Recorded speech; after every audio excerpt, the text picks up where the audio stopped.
everyone, welcome to my channel. My name is Clara and today let's talk about boobs. I'm flat-chested and as you can see, if you picture my chest like an LCD TV screen or an ironing board, that's basically how my chest looks like. But you know what? I love it.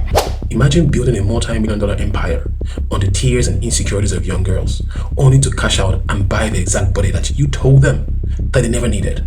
Diabolical, right? And in today's video, I will talk about my stories, how I was so insecure about my small chest, how I overcame it, and the lesson that I learned along the way. And hopefully my stories can help you with the journey to learn to love your small boobs. We've seen creators sell everything from bathwater to literal bottles of farts. But what happens when a creator sells you a carefully manufactured version of vulnerability? What happens when an influencer builds an entire 8 million subscriber cult around a specific physical trait, only to abruptly change that trait when the check clears? But then guys, before we dive into the absolute madness of one of the most diabolical long-con social media grifts in internet history, do me one solid, hit the like button and subscribe to this channel if you haven't. Now with all that said and done, let's talk about Clara Dao, the psychology of the grifter, and why the internet is currently losing its collective freaking mind over a pair of implants. Be honest with me girls, do you think size matter? I personally don't think so because I have a flat chest. I basically have nothing. Now to understand the sheer magnitude of this scandal, we have to rewind the clock. We have to go back to 2015. You see, that was when Clara moved from Vietnam to Canada. She's young, she's trying to find her footing, and like millions of other teenagers at that time, she's completely consumed by body image standards of the era. We're talking about the peak Kardashian body manifestation era. You see, back then, if you didn't have a microscopic waist and proportions that defied the laws of physics, oh whoa, society basically told you that, you need to stay back inside. Back then, Clara was flat-chested. And in her early days, she admitted to doing what countless insecure girls do, which was basically stuffing her bras, agonizing over her reflection, and desperately wishing for a different genetic lottery ticket. I was body shamed by almost everyone, from my family to my friends to even strangers. They would point out how skinny I am, they would point out how flat my chest is or how flat my butt is, how I don't have any ab sets or anything to look at. But, around 2019, something shifted. A light bulb went off in Clara's head. She realized that trying to compete in the heavily saturated market of, body Instagram models was a losing game. But you know what wasn't saturated? Well, the market for flat-chested empowerment. Oh yeah. Brilliant, right? Guys, guess what she did? She pivoted hard into the field. As I grow older, I just realized that none of it mattered. I'm not gonna spend my time, my precious time, worrying about how I look, worrying about my chest, worrying about what people think of my appearance. I'm just gonna embrace what I have, what God has given me, which is a healthy body. You too, you have a healthy, beautiful, functional body, and there's nothing wrong with you. There's nothing wrong with you. So love yourself, be kind to yourself, and treat others the same way. Clara began pumping out content centered on radically accepting her flat chest. She became the patron saint of, A cup. And honestly, it worked. Like a damn charm. Worked really hard. Her audience skyrocketed to over 8 million followers across all platforms. Young girls who felt invisible, who were bullied in their locker rooms, who felt like, they didn't measure up to the impossible standards of the beauty industry, flocked to her. She was giving them the representation that they desperately were starving for. It was brilliant. But you see, looking back, you have to ask yourself a deeply cynical question. Was this a genuine movement of self-love? Or was she just identifying a gap in the market? Because when you look at how other creators have farmed vulnerability, like Nikocado Avocado, destroying his own literal physical health for millions of views, or Trisha Paytas, monetizing every single mental breakdown that she's ever had, you start to realize something, which is that on the internet, your trauma is just your startup capital. Basically speaking, Clara was literally cashing in.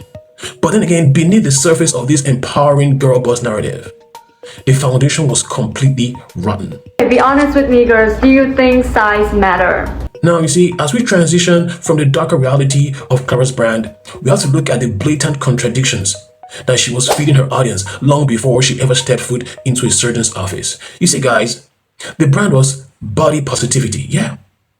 But the reality was a heavily disguised promotion of disordered eating. While Clara was preaching about loving the skin that you were born in, she was simultaneously uploading videos with titles like, surprising habit that keeps me skinny. Oh, really, Clara? Like, for real? Surprising habits? Oh God, help us. Now, just for fun, guys, let's take a look at these revolutionary techniques. You see, in these videos, she casually admitted to skipping meals entirely or doing extreme fasts until 7 p.m. I have never gained weight since my adult life. I've never have to worry about my weight. I've never have to worry about what I eat. I feel healthy. If skinny privilege is a thing, I can be called a skinny legend. These are the habits that make me stay at this weight for the past 10, 15 years. As a naturally skinny person, I want to add to the conversation and try to verify the information out there. So the first habit is I don't eat when I'm not hungry. And I only eat when I'm like really hungry. I often don't remember to eat unless I really feel it in my stomach. I'm like, oh my God, I'm hungry. And then I realize that, oh, it's like 7 p.m. and I haven't eaten anything all day. Oh, Jesus. Are you freaking kidding me right now? Now let me translate this for you. What she was doing wasn't body positivity. Hell no. This was early 2010s Tumblr, pro-Ana culture repackaged with a shiny TikTok ring light and an aesthetic background. She was building an audience of deeply insecure young women under the guise of self-acceptance and then casually dropping starving techniques into the feeds. It's like an almond mom who tells you that, she's glowing from her green juice when she hasn't even consumed a solid carbohydrate since the Obama administration. And as you'd expect, the backlash to this was particularly severe, with commentary channels and Twitter threads calling out the blatant hypocrisy. Isn't she the same girl saying she's naturally skinny, only to make a video promoting ED culture and how she maintained being skinny? Clara Dao has always been weird and contradictory. The body positivity content of hers has always felt fake. Clara Dao is such a hypocrite. Like, girl, how do make herself a platform on body positivity and then proceed to shame others? Encouraging ED? Starving yourself to stay skinny? What pisses me off most about her skinny habits video is when she says, I just don't think that's healthy. Like, who are you? You're not a doctor. You're literally just someone on the internet who cares about what you think is healthy. Like, how can you look into the camera and tell a 14-year-old girl to love her natural body while simultaneously bragging that your secret to staying tiny is just not eating food until the sun goes down? How real is this? Or how applicable is this? It was a massive red flag, a warning siren that her internal compass was entirely dictated by what got clicks, not what was actually healthy or ethical. But then you know what? The internet, in a crazy ass way, seems to have a notoriously short memory. People brushed it off. They kept following. They kept trusting her. And that trust set them up for the ultimate rug pull. I want to make this video to address the controversy currently going on. If you've been online, you probably have seen one of the many videos about me being an evil, disgusting body positivity creator that promotes ED to young viewers and subsequently had a downfall, and now my career is ruined. Well, let's address the biggest claim, which is that I promote ED. Most of the criticism lie in this video that I posted recently, Habits That Makes Me Skinny, in which I said that I don't eat when I'm not hungry and I only eat when I'm really hungry. Emotional, damn it! And this brings us to March 2025, the moment the simulation completely broke.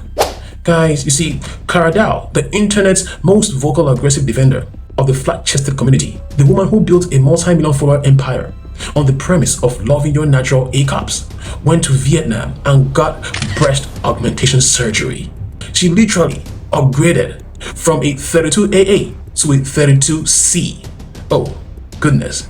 And the answer is very obvious to me, a boob job. So that's exactly what I did. Even in the beginning, my family was so against me doing flat-chested content, showing my supposed flaw on the internet. They were so against that. But that kind of gave me the satisfaction of going against what people want for me. Now guys, let's take a pause and set something straight. Now we understand that bodily autonomy is a real thing, right? A woman's body is her own and she has the absolute right to do whatever she wants with it, right? If she wanted to get implants, that is her God-given right. Nobody's doubting that. What the problem is the way that it actually happened. It is a context. It is a sheer sociopathic audacity of the execution. Yes, I did have a boob job. I know this might come as a shock because my whole page used to be about loving my flat chest and being confident with it. I literally built my entire career and following around that. So why did I do it? Am I crazy? Was everything a lie? Was I secretly insecure this whole time and just use body positivity as a way to make money so I could finally afford a boob job? First of all, guys, let's take a look at the timeline because it is sketchy as shit. You see, Clara introduces a new variable into her life, which is her boyfriend, Javi. And Clara and Javi moved to Vietnam together, right? Exactly 1 week after moving, she gets the surgery. And if you notice, this felt incredibly rushed, incredibly calculated, and heavily influenced by her new environment and relationship. Oh yeah. But what really set the internet afire wasn't just the surgery itself. It was the excuse that she gave her fans. Because you know what? They always come with some sad tale about what pushed them into making such, quote-unquote, drastic decisions.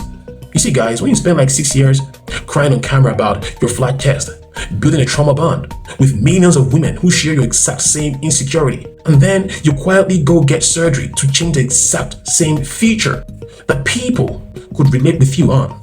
Let me tell you the real reason why I did it. And it comes down to one word: fun.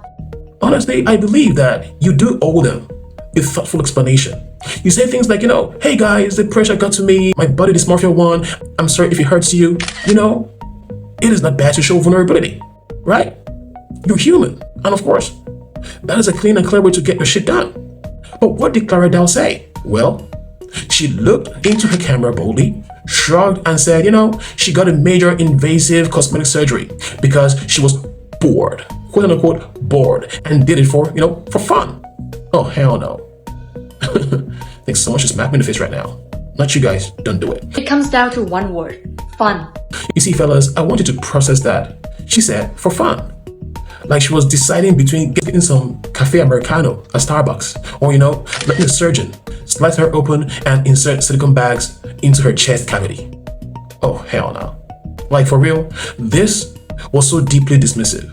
It was a massive middle finger to every single girl who had ever defended her. Yeah, she was getting so much backlash that it eventually got to a boiling point. And then what happened to her boyfriend Javi? Well, they broke up in August 2025, and immediately, like literally immediately, Javi launched into his own clout-chasing villain arc. Oh, God help us. We broke up. It happened really fast when I was in Manila. It happened very suddenly. I feel like it's some type of universe intervention because I legit did not see it coming. Oh, she's older than me. And I already know what my comments are gonna say. They're gonna be like, oh, you're such a red flag. You move on so fast. I'm like, yo, do I look like a red flag to you? He started posting, first date vlogs and leaning into the drama, farming the chaos of her own cancellation to boost his own analytics. This were called diabolical raised to power X. It was practically a parasitic masterclass, and it reminds me of the absolute toxic sludge of couples like Blueface and Chrisean rock. where the drama isn't a byproduct of the relationship. The drama itself is the business model. Dirty, diabolical, and plain ass trash. I need to get, I need to get right. Hold on. Hold on, chat. Stop. Why you doing? And of course, as the community reeled from the betrayal, the cracks in Clara's persona didn't just widen, they completely shattered. Yeah, following the surgery, fans noticed that, she started quietly scrubbing her social media. She began deleting her most popular, heavily viewed videos where she spoke out against the objectification of women's bodies. She was literally trying to 1984 her own way, her own digital footprint, literally trying to rewrite history so that new followers wouldn't see the glaring hypocrisy of her own rebranding. Oh man, and that wasn't all. Because she wasn't only just trying to hide the past, she was preparing for a profoundly shocking future. You see, Clara fully pivoted into the thirst trap content. Oh yeah, from body positivity to getting massive boob job done, and then now she's chasing the thirst trap content trend. Like for real, the relatable, vulnerable next door girl was literally dead. Yes, I did have a boob job. I know this might come as a shock, and now I love my new chest. And if you're disappointed by my decision, I don't expect you to understand. Like, I understand and I respect how you feel, but I hope you know that your confidence and self-love are still yours to define. My flat chest literally gave me my dream life. And now, I'm simply stepping into a new chapter. One where I take life less seriously, have fun, and just do exactly what I want. What? Bro, what are you talking about, man? And in her place was a hyper-sexualized manufactured influencer pushing the absolute limits of the algorithm. And of course, this culminated in the launch of an, guess what? Yes, OnlyFans account. Because you know how this thing goes. Remember that girl Clara Dao who built her entire platform by being flat-chested and spreading body positivity for girls that are flat-chested, and then went ahead and got a boob job that made her entire audience feel betrayed? She just started an OnlyFans. You serious? But then again, I'm not one to judge. You know, sex work is work, right? And what a consenting adult does on a paywall site is their own freaking business. But you see, the execution here was so brain dead, so incredibly tone deaf, and it borders on performance art, where you have a master craftsman working her own magic script. And like that wasn't shit enough, guys, you see, to hype up her own OnlyFans launch, Clara posted a countdown video on her own socials, a provocative sensual video meant to drive traffic to her premium explicit content. But the only problem was this: there was a literal child visibly playing in the background of the shot. Like, what the freaking hell was she thinking? Like, seriously, are you freaking kidding me? You're launching a platform strictly meant for explicit adult content, and you couldn't be bothered to check the surroundings to ensure that a toddler wasn't playing with their damn toys in the background. Frankly speaking, this literally shows a level of situational awareness so abysmally low that it disturbed even her most loyal remaining defenders. It literally echoed the horrifying lack of boundaries that we've seen in the family vlogging community. I mean, guys, think of the catastrophic fallout of people like Ruby Frankie, where content creation entirely supersedes basic human decency and protection of minors. Once again, to nobody's surprise, the backlash to the countdown video was a torrential downpour of absolute disgust. I've never seen this much money in my life. Guys, I was not in prayer for this, and it's so worth it. It's been 1 day since I officially launched. Like, I'm about to open my first day on a web. I'm so nervous. You see, normally, when pushed to the brink by the internet, most influencers issue a notes app apology, right? They cry in gray hoodies, they do the stand-up PR song and dance and shit like that. But honestly, not Clara. And guess what? In her defense video regarding the OnlyFans launch, she dropped the final remaining shreds of her own relatable persona. That is, she didn't apologize. Instead, she looked her audience dead in the eye and casually mentioned that she didn't even need OnlyFans money. Why? Because she comes from a highly wealthy family. Boom. Just like that. Yeah, guys, let that sink in. Like a lot of mosquitoes. Hi everyone, I'm in Vietnam right now. I'm actually standing in front of my parents' home in Vietnam, and I can't wait to bring you on a little tour. It's also Lunar New Year right now in Vietnam as a year. Let me walk you through what the house looked like from the outside. Gates. And then this is what the house looked like from the outside. Not everything that you see on the internet is real. In fact, she claimed that she joined the adult platform simply because it is in her blood to be, rebellious. She wanted to go against social norms. She wanted to see what it was like to be an internet thought, just for fun. Guys, this was the nail in the coffin. Like, honestly, for years, she had masqueraded as an underdog, a struggling, vulnerable girl fighting against societal beauty standards, right? Millions of working-class, genuinely struggling young women projected their pains onto her, gave her their ad revenue, bought her merch, and of course, defended her in the comment sections. And in the end, it was revealed that she was just a bored rich kid cosplaying as a marginalized victim. Oh, the horror. Now I have a question for you guys. Like, seriously, when a creator's physical vulnerability becomes their lucrative product, are they really boxed in? Well, according to Clara Dao, she argued yes, stating that seriously, you do not owe anyone the past version of yourself. Like a lot of You mosquitoes. only owe yourself the freedom Hi to become everyone, who you're I'm meant to in be. Vietnam right now. Yeah. I'm But actually if you ask me, standing in front it's of a my beautiful parents' quote, honestly. home in Vietnam. It sounds And like I can't something wait that you read on to bring Pinterest you on a boards little tour. overlaid on a It's picture of the also sunset, right? But in the context of this scandal, it's just a highly articulated way of saying, thanks for $1 million, losers. I'm gonna go buy the body I actually want now. Yeah, a huge middle finger to our freaking tons of fans. Now, ultimately, the thing is this. The internet sort of views Clara Dao as someone who used the body positivity movement as a beta test. She isolated a vulnerable demographic, weaponized their insecurities to extract maximum capital and clout, and then immediately abandoned them the second that she had enough money to buy her way into conventional beauty standards. So against me doing flat-chested content, showing my supposed flaw on the internet. They were so against that, but that kind of gave me the satisfaction of going against what people want for me. And seriously, if you ask me, this forces us to look in the mirror and ask a deeply uncomfortable question about influencer responsibility. Guys, Do creators owe their audience consistency when their body is their brand? Like for real, if I were to sell you a vegan lifestyle for 6 years, build a massive empire on animal rights, and then you catch me eating a massive tomahawk steak at a Texas Roadhouse, and I tell you, well, you know what? I did it because I was bored. One thing is for sure, guys, you have every freaking right to call me a scam artist. Yeah. And truth be told, the Clara Dao saga is a masterclass in internet manipulation.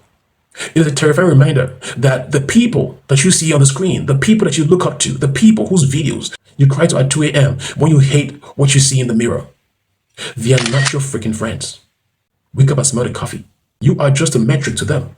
You are an impression. You are the stepping stone on their path to a tax bracket where your problems no longer exists. But then again, guys, if you made it this far into the whole journey, you're absolutely awesome. Guys, please smash the like button and of course, subscribe to this channel. And let me know what you think in the comments. Is Clara Dao a sociopathic marketing genius or just a deeply confused person who let the internet fame rot her brain? Till next time, cheers.